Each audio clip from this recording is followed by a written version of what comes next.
What's going on, guys? It's your boy Scrub here, back again with another video. Hope you guys are having a great day. I know I am. Today I've got a pretty crazy story time for you guys about the time I witnessed some dude lose like 600 grand in 20 minutes. Me and a couple of my friends ended up in this very bizarre situation. Regardless, I'm sure that's got y'all intrigued, so I won't dilly-dally no more. Be sure to press the like button if you're hyped for the story. It helps out a lot. And without further ado, let's get into some dude losing a crap ton of money, more than I've ever seen in my entire life, in a couple minutes. Cause damn, you know that one had to hurt. Let's go.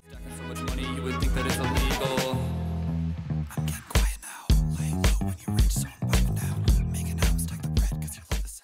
Alright guys, so I say this pretty often, but for those of y'all that don't know, I actually live in Las Vegas, Sin City, and gambling is our major industry. You know, it honestly is what the city is like centered around. Our only major skyscrapers, our only big buildings are like casinos or casino related, like a resort or something. And I know to a lot of people that's pretty weird. It's not bizarre to me to be like surrounded by casinos and gambling, whatnot, because I was born and raised here, so I'm just used to it. However, my roommate who lives with me definitely is not from Las Vegas, so he thought it was like the coolest thing ever. My roommate Bake, I'm probably gonna call him Zach for the rest of the video because that's what I know him as, not as his internet name, had never ever been to the Strip, which is where all the casinos are in Las Vegas. And he was like, listen man, you know, I really want to go. I just want to see what it's like. I've never seen a casino. And when I say casinos are commonplace in Las Vegas, like every time I go to a movie theater, I would walk through a casino. Our grocery stores are in parking lots with casinos in them sometimes, like little gambling cafes, bro. It isn't bizarre, but I guess to everyone else it's crazy. And he really wanted to go, and I told him the truth, which is if you're not 21, it isn't a very good time. The only really fun things to do down on the Strip are like party and gamble and whatnot, and you have to be 21 to do all that. But the amount of crazy people down there does mean that like people watching's a pretty good time, and you know, there wasn't really much else to do. I wasn't 21 at the time. This is like close to 2 years ago now. Wow. Anyways, my friend was like, yo dude, I really want to go see it. So we decided to just go down to the Strip one night and do some people watching in Vegas. So we get there and we're kind of walking around aimlessly, having ourselves some fun. We saw some pretty interesting things early in the night, dude. I literally saw one guy, I'm not sure what he was on, all I know is I want some of it, and he was like fighting a tree. And when I say fighting a tree, I'm not talking about arguing with the tree. I mean, he was doing that, but along with shouting at the tree and it wasn't replying, he was literally like punching the tree, which could not have felt very good on his hand. That was interesting to see. We're wandering, just doing our thing. And finally, we make our way into like one of these casinos. And the way the casinos on the Strip are outlined, like the entire bottom floor of this giant building is basically a huge casino. And it was me, my friend Zach, and then another friend of mine who wasn't from Las Vegas. And they were like really fascinated with the gambling. Obviously, we couldn't play it because we're not 21, but they just kind of wanted to stand there and just absorb the atmosphere, like watch people gamble. And while, you know, I'm used to it, I understood it wasn't something they'd seen before. So we were just kind of sitting there drinking some soda, obviously soda, and we were just kind of watching the hotel do what it does, the casino do what it does. And as we're just kind of standing there, getting hyped when somebody would win a lot of money or something, these like group of dads comes up to us and they're just kind of talking to us. They're like, yeah, we saw you guys are our son's age. And we were like, oh, how funny, they're probably doing a guy's trip in Vegas. And we're kind of like, oh yeah, sure, whatever, just being nice to these dudes because we're bored. It's not like we had anything to do. And like they seemed like a bunch of dads just trying to, you know, have some fun in Vegas. Not that type of fun, okay, just to be clear, but like, you know, oh, look at those kids are our son age, I bet you they go to college. Like, I don't know, dads are weird. Because, you know, I don't play on that side of the team. As flattering as it is, I wasn't trying to have a great time in Vegas with these dudes. And they started asking us questions about Vegas, you know, and my friends weren't from there, and they're like, oh, have you guys ever gambled? And we say no, obviously, because legally we can't, we weren't old enough. And the guy is like, well, have you ever da-da-da? And I couldn't hear him, and I asked him to repeat it, and he kind of looks at me, and he's like, well, have you ever seen high roller gambling? And to be honest with you, I've lived in Vegas my entire life, and I've never seen high roller gambling. I've heard rumors about it, like people literally blowing hundreds of thousands of dollars and millions of dollars in a night. I know they exist, I've never seen one, but they have high roller rooms in some casinos where like you have to be gambling a certain amount to even be worth playing there. Like, you know, yes, I'd heard rumors of it, but I'd never seen anything like it. No, because I'm not a high roller. I'm not out here throwing hundreds of thousands of dollars down on the poker tables. And he's like, well, look, we're going to go gamble a bunch of money. You know, this is our gambling trip. If y'all want to just watch people gamble with a lot of money, like, you can just hang out with us, you know, and just kind of like have a good time. And obviously there wasn't really much else for us to do, and we were like, sure. So we go to get some food or something. I think we went to like a buffet, and we were just kind of talking, and they're telling us that they do a yearly gambling trip. Like, this is the yearly trip where they all come to Vegas and have a good time, and their wives love letting them do it because, like, they make a bunch of money when they're here off gambling. And obviously at that point, curiosity got the best of me, and I was like, okay, you don't have to answer this question. You know, if this is too personal, you can tell me. I won't take it the wrong way. How much money do you guys make on a trip? Like, you guys do this trip every year. You're saying you're professional gamblers, you're high rollers. Like, how much money do you guys actually make while you're doing this stuff? And the guy looks at me, he's like, well, do you want the honest answer, like a no BS answer? And I'm like, well, yeah, obviously. And he's like, well, it's a lot, and that's why the wives are so supportive of it, da-da-da-da-da. And he's like really hyping up this number. And I'm not gonna lie, it was kind of annoying. I'm like, dude, just tell me. And he finally says the number, and my jaw literally drops. He says that they were making like $2 to $3 million each trip that they were taking out to Vegas. $2 to $3 million in a single trip? Huh? Hello? How? You might as well just tell me that you have a yacht and a jet and 80 servants that's job it is to wash your feet. Like, it's genuinely mind-blowing to me that some people can just gamble millions of dollars. Like, oh, yes, you know how it is. I went on vacation with the boys, came back 3 million richer. Seems like a pretty nice life, I can't even lie. Like, yeah, odds are this dude's dad probably robbed someone at some point and now handed down a bunch of whatever. I have no clue. I have no idea what this guy's life story is. Regardless, he's making $2 million a week while partying in Vegas, which, you know, sounds pretty sweet.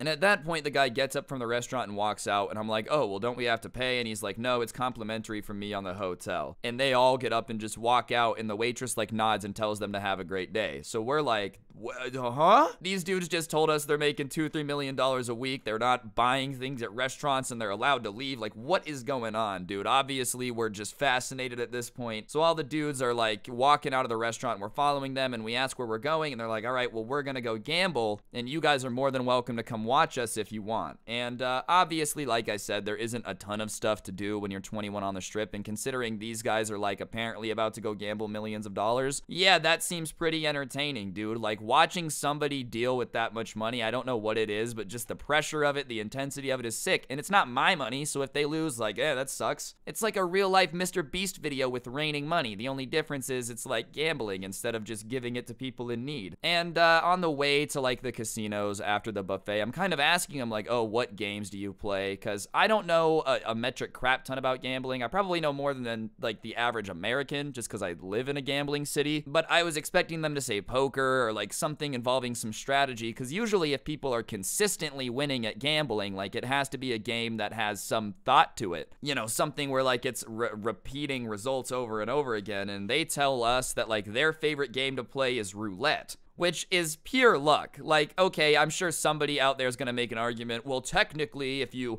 read a book and da-da-da-da-ba-da-ba-ba, like, roulette is basically pure luck. Roulette is a lot more luck than poker or something that I was expecting them to say. So I'm not an expert, but obviously I was a little bit like, huh, you guys consistently make money on a game that requires no skill? It's just the ball spinning around the roulette wheel. It's not like there's a button you press or anything like that. And so I just kind of asked them how that works, considering roulette isn't a skill game. And I'll never forget the look that they gave me when I asked that, dude. You would have thought that I just asked them if I could have their wife later. Like, they actually acted like I had just insulted their soul. And the main guy who had been flexing to us the whole time is kind of like, oh, trust me, dude, I have tons of skill. Like, don't even insinuate that. Trust me, I'll show you. Like, trust me, I have a plan. It works every time. And personally, I don't really believe the dude. Like, it just seems weird to me, but he seems really pissed off that I even had the nerve to insinuate that he might not have the code crack to winning at roulette every time. Call me crazy, but I feel like if you really had a working roulette strategy, you would be making a lot more than $2 to $3 million a week. I know a lot of you guys are like, what? That's still so much money. But yeah, this guy is apparently saying that he can win at gambling anytime, guys. You do realize that, like, casinos in Las Vegas are doing billions. If this guy can literally win every time, why is he like not a billionaire at this point? So whatever, they seem annoyed, and like Zach tapped me on the shoulder, told me to chill out. So I decided to relax a little bit, and we start walking over to these roulette tables. And when we get over there, they walk up, and me and my friends had to stand like a few feet back from it because we weren't 21. We obviously weren't allowed to like be at the table or play or anything, but we were just kind of watching.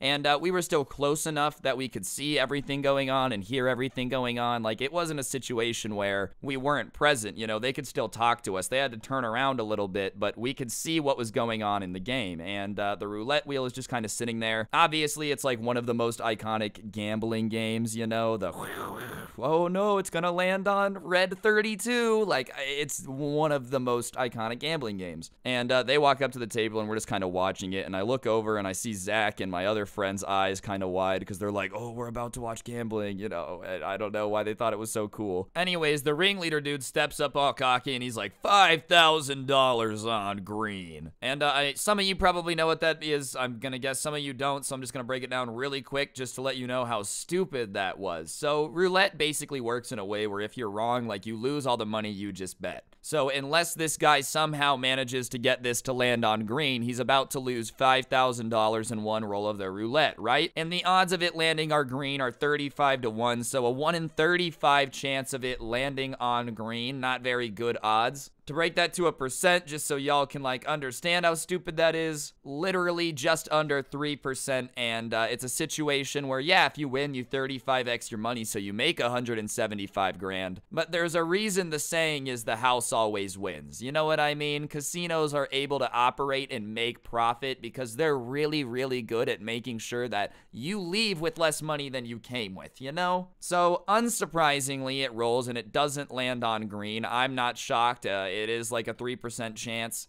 And he like slams his fist on the desk and is like, oh, it should have gone green. And I'm like, oh, yeah, I'm pretty sure that's not how roulette works. You have no way of knowing what it should land on. It's completely random. But he's like swearing, saying that this table is rigged, all this stuff, all pissed. And he's blaming the table, but then doubles down and puts another $5,000 on green. And the wheel spins again and he loses it. And he's like, oh, what the hell, dude, this table is rigged. So I've watched him piss away 10 grand at this point pretty quick. Like, minutes have gone by. He's down 10 grand, and he's starting to get mad. And I'm not a gambler by any means. I've stayed away from it just because I've got an addictive personality, and I'm not trying to blow all my YouTube money at the casino. But one thing that I've always heard from everybody who gambles is that you should never bet angry. What happens when you're mad? You start to get irrational, you start to get stupid, you start doing things you wouldn't normally do. And so the advice is never gamble mad. Well, this guy is getting pissed that he's losing, and he just keeps putting $5,000 on green over and over and over and over and over again. I think in his head he thought like eventually it had to land on green, which isn't really how probability works. Like, it's a 3% chance every time. Just because you're repeatedly doing it doesn't mean the chances go up every time. So he just keeps putting the money down, and he ends up losing 5 bets in a row, so he's down like $25,000 in a couple minutes. And me and my friends are just standing there with our mouths gaping open because like I had never seen anybody just toss around money like it was so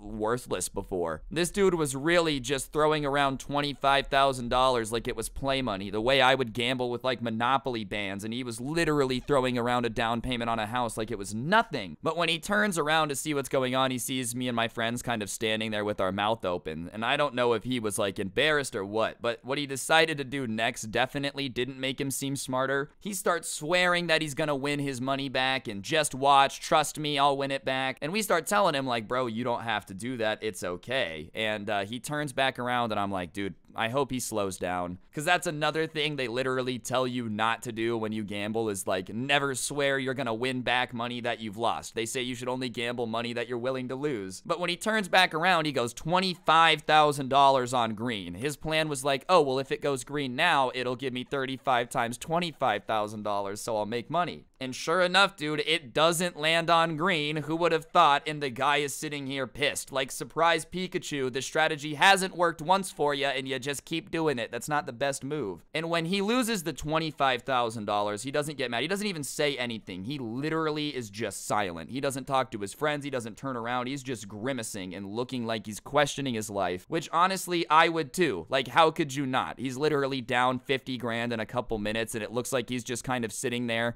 trying to think about how he's going to explain this to his wife. But instead of deciding at that point to relax or like calm down, he goes 50,000 on green. And he says it with confidence, almost like he thought he was in a movie, you know, like it was a James Bond movie. And if he just said it with enough confidence, the dealer would like press the button and let him win. So he loses the 50 grand. So now he's down $100-something thousand, and the entire table is silent. None of his friends are laughing. The dealer's not laughing. We're not laughing. Like, these guys were in a great mood before we sat down, and now this guy looks pissed. And I don't blame him for being pissed. I really don't. And I think at this point, we all expected him to stop. Like, there's no way he's gonna keep going. He really just gambled away a mortgage, like $600,000 eventually, but at this point he's at $100,000. $100,000 is a house in a lot of parts of the country. You know what I mean? Like, he was literally gambling a house. He probably was pissed, yeah. So at this point, the guy's just desperate, bro. He's just chasing a win of any type, and he puts $100,000 on red to try to win something, which at that point, half the roulette is black, half is red. I mean, there is like 2 green circle thingies. I don't know what to call them. So it's basically a coin flip, dude. This guy is doing a $100,000 50-50 situation, and it's intense to watch, bro. That's a lot of money on the line. And sure enough, this guy takes a ginormous L. Like, he must have punched a nun that day. That's the only way to be this unlucky. But apparently this guy hadn't had enough yet, because as soon as that one goes down, he's like, well, I want to put $100,000 on black. Like, he's just chasing his winnings so bad. It's hard to watch, but his friends aren't stopping him.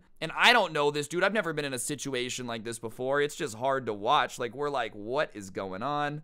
He's just being really irrational, and sure enough, dude, he loses another 100 grand because it goes on red. Like, it was basically just doing the opposite of whatever he wanted it to do. And the guy at this point still hasn't had enough, bro. He still decides to go be more of a moron. Another $100,000, but this time he's like, oh, okay, so $100,000 on red didn't work. $100,000 on black didn't work. Let's put it on green. Even lower odds. Like, really, it's even lower odds. This guy was just trying to be broke, maybe. I'm not too sure. But when he loses this time, I see a single tear like rolling down his cheek, dude. And I'm like, all right, well, now he's crying. I've just witnessed him lose all this money. There's no way he's gonna keep going. Well, you would think so, but sadly, sometimes people's brains apparently just shut off when they're gambling. Because he does it again, bro. He does it again for good measure. I've never seen someone as unlucky as this dude. And me and my friends are literally just standing behind this table, like mouths gaping open, not knowing what to do. We really had just watched this guy lose like $600,000 in 20 minutes, maybe, in front of our eyes. But the guy still isn't done. He just lowers the amount. I think he lowered it back down to like 5,000. Keeps going, keeps going, keeps going. Finally hits something, wins some money or whatever, nowhere near as much as he lost. And he gets up, dude, and I've never seen someone look more defeated. Like, this guy honestly looked like he had just been punched in the face by Mike Tyson. Like, he just found out that his daughter has a Belle Delphine fan page. And he kind of like starts walking over to us, and when he turns around, the defeated look kind of turns into a grimace, and he's like kind of storming over to us, and he gets over and he's like, did you guys just see me lose all that money? I lost, you know, over $500,000 over there. Did you guys see that? And we're like, yeah, dude, I know. I'm super sorry. Like, that looked like it sucked because, hey, I've never lost $500,000 in a night. I don't have $500,000 to lose, but I'm gonna guess that it really sucks. You know, hey, call me crazy. I know. Scrubby with the crazy hot takes. Losing hundreds of thousands of dollars in a single night probably does not feel good. Alright guys, I'm going to interrupt the video for just 1 second. On screen now is actually a PlayStation gift card. I give one of these away every single day here on the channel as a way to just say thank you to all of you guys for being subscribed with notifications on and supporting the channel. So yeah, if you wouldn't mind taking a second to subscribe, turn on notifications, it does help out a lot, and I literally give away free money so you got nothing to lose. On that note, I'll shut up so you guys can get back to the story time. Thank you very much and have a good one. And at that point, he's like, well, it's all your fault that I lost that many times. And obviously, we have no clue what this dude is talking about. And he starts saying that, like, we're bad luck charms and we were probably sent to from the hotel to, like, make him lose and get in his head. And, you know, what type of voodoo we did to him to mess up his luck. And obviously, none of us know anything about voodoo. I don't think I look like the type of guy who would know anything about voodoo. So we start laughing, thinking that this guy is kidding. Like, obviously, it's not our fault that you bet on green 12 times in a row. But when we start laughing, he doesn't start laughing. He gives us a look as if, like, he's very serious, dude. And at that point, we're like, oh, this guy's not kidding. He's unironically trying to blame us for him being just an absolute moron. And that's when he says something that y'all won't believe whatsoever. He starts saying that because we're bad luck charms and it's, like, our fault that he's lost all this money, we have to help him get his money back. Like, we have to give him money so he can go gamble and win it back. And listen, dude, YouTube pays me pretty well, but I really do not have an extra $600,000 laying around to give to this no-brain. And even then, you want me to give you money to go gamble when I just watched you lose $600,000? Yeah, no. So we tell this dude, like, look, I'm sorry you lost a bunch of money, but that's on you. We're not gonna help you. Like, just, it was tough love, but I don't know this dude at all. And he seriously thought that we had, like, put a curse on him, man. We were not gonna help him give him his money back. We weren't gonna give him his money. Like, it wasn't our fault that he had gambled it away. And even then, you didn't lose it to me. You lost it to the casino, bro. And he really thought that, like, you know, what he decided to do next was gonna get us to be on his team somehow. So he's like, well, if you're not gonna help me, then you guys can't hang out with us anymore. And me and my friends, like, looked at each other and were like, okay, and just started walking out because we didn't care. I don't know this dude. I really could not care less how much money this guy has lost. It means literally nothing to me. I'm sorry, maybe, you know, that's a little bit rude, but if you go do a bunch of really dumb stuff that you're gonna have to explain to your wife why you're down 600 grand, hey, bro, that sucks for you. Good luck. But if I can't hang out with you anymore, so be it. Oh no, I'll go home and sleep fine at night. And so we start, like, walking out, and he kind of is following us, and we finally turn around, and he's, like, right behind us, and he's like, you know, I'm sorry, I was a little mad, you guys don't have to leave. And we're like, dude, you literally just accused us of being voodoo workers that were sent here to make you have bad luck so you would lose money to the casino, and now you're gonna sit here and be like, no, guys, come hang out, it was fun. So that was really weird to us. We all thought that was just, like, super weird. We didn't trust this dude at that point. We're like, we're gonna get robbed if we stay. So we decided to get out of there. And we walked outside the casino, honestly, just laughing at the situation, because how could we not? Like, it's not every day you watch somebody lose 600 grand, accuse you of doing voodoo to make him lose it, and then, like, you know, him beg you to keep hanging out. After that situation, we decided it was probably best to head home anyways. So we ended up getting in it and, like, telling our Uber driver about it, and he thought it was hilarious. And to this day, it is still the biggest L I have ever seen anyone take ever. Losing that amount of money definitely counts up there as, like, one of the greatest L's you can take. Anyways, guys, I think that's gonna do it for the video, though. Hopefully you enjoyed. If you did, I would really appreciate you taking a second to press the like button and comment down below. It really just helps the video do better in the algorithm, and you know, the more people see this video, the more people get to enjoy it. So if you don't mind pressing the like button and commenting the word water bottle down below, I'd really appreciate it. Other than that, if y'all want more content, I do have a podcast called The Scuffed Cast. It's just with a couple of my friends, Dark Dom and Bumpkin. They're also YouTubers. We just talk about drama and all that stuff. The link will be down below, along with a link to the intro song if you feel like giving it a listen. The Spotify link's down there. And yeah, other than that, follow my socials. Instagram is just at Scrubby, Twitter at Scrubby_69, and the TikTok is at Scrubby Stories. Y'all could drop a follow on there. I post story times on that, so if that's something you're interested in, feel free. And yeah, on that note, guys, don't get anyone pregnant. If you do, make sure they're hot, and hopefully I will see you guys all next time with another video. I'm out. Peace.